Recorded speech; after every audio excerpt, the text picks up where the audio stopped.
Danzatrici e danzatori, ma prima di tutto autori. I moderni seguaci di Tersicore usano il corpo come un display sul quale lasciare messaggi ora di gioia, ora di solitudine.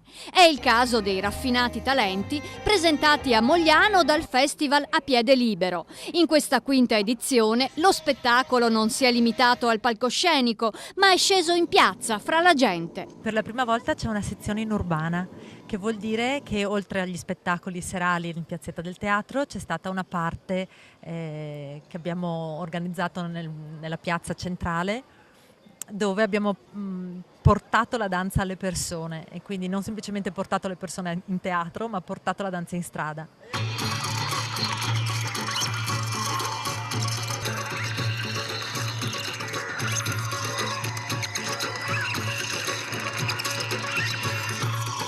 Con la gente nelle piazze si danza veramente in relazione, si comunica con le persone, e questo è il lavoro e il valore della danza.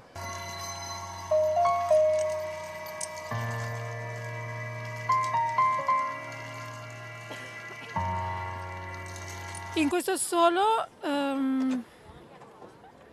indago il tema dell'abbandono e anche però la reazione e il riscatto a questa condizione. Per me la cosa importante rispetto al senso della danza è la comunicazione. Tutti molto originali e spiritosi gli assoli proposti da Mogliano Danza 2010. Non per niente si tratta di artisti pluripremiati che con molta determinazione si stanno facendo strada in Italia e all'estero. Secondo me, per essere un ballerino di talento occorre tanto lavoro, tanta fatica, tanta umiltà.